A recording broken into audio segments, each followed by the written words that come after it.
daw si Bato. Nananawagan po kami sa lahat po ng ating nakikinig ngayon. I'm in the Senate with the other senators. We're having a caucus. Nabalitaan po namin na allegedly may mga taga-NBI na gustong pumasok. Nakita na nagbabarena ng pinto galing ng walls galing dun sa GSIS side. So we have our security here. Papasalamat kami sa PNP, outside and inside meron. Nandito ang Marines, but ito po ang emergency. Nagkaputukan na po.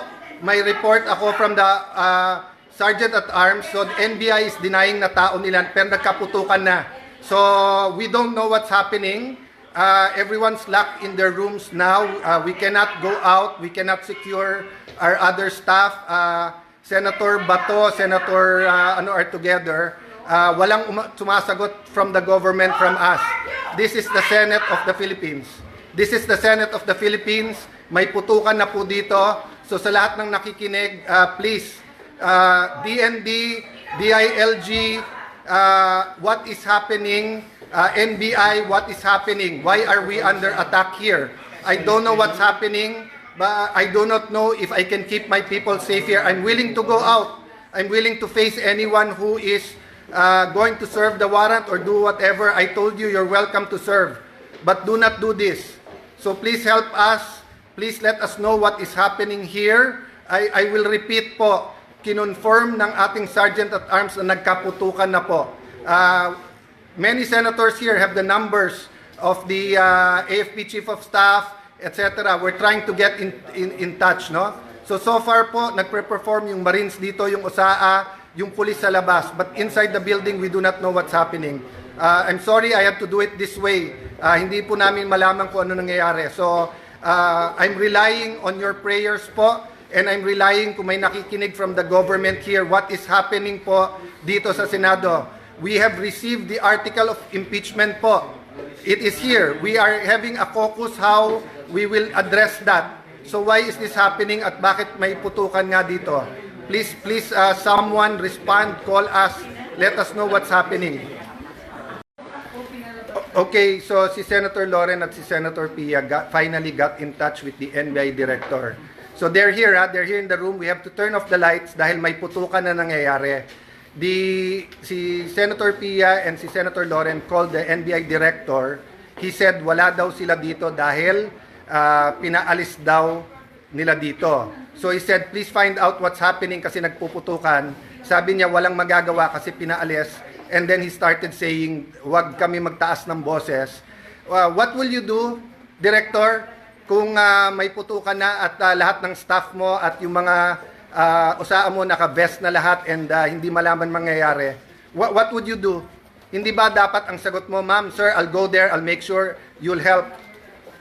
That's what I was expecting him to say. When Senator Loren was talking to him very calmly, I said, what are you gonna do about this? Pinuputukan kami dito. Tapos sabi niya, hindi kami makalapit, pinalis nyo kami dyan. Sabi ko, well then do your job, make us safe, this is not good.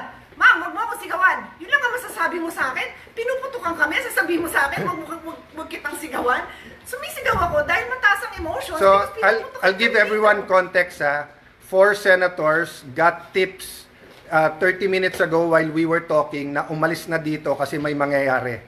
So, yung isa kapwa senador, yung iba kung sino-sino nagsabi.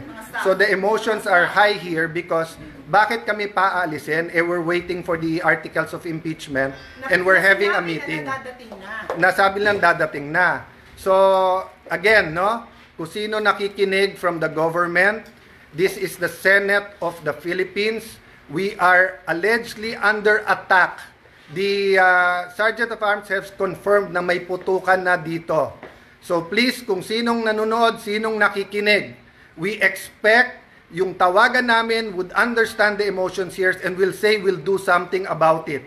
No? So the rest, mga nasa Senate, turn off the lights, stay low. Kung may active shooters, follow the protocols. To update po to update. I'm sorry I have to update you this way. Hindi po ako makalabas sa media. Because the report so far is that there were agents na sumabay sa media and claiming to be media So there are now more than 200 sa labas, naka-barricade yung ibang doors. But I will use this medium. Sergeant at Arms, PNP, Marines, dadating si Sec Remulla, please escort them, please allow them in. Dadating po si Sec Remulla ng DILG with one of the PNP. It is not them attacking us. Allow them in, isa-secure daw ang building at tayo. But I just want everyone to know, ito pong grupo na nandito, we're not going to leave each other, we're not going to leave Senator Bato. May agreement na, we're still looking at the Supreme Court decision, but his legal remedies have not been exhausted. Sabi ng Supreme Court, binibigyan ng 3 days to comment.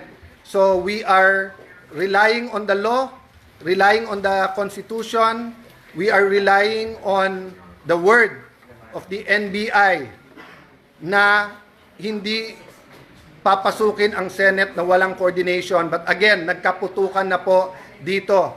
We cannot let this pass. So, Osaa, I'm trying to call you. Papasukin nyo po si Secretary Remulla. He's here to help.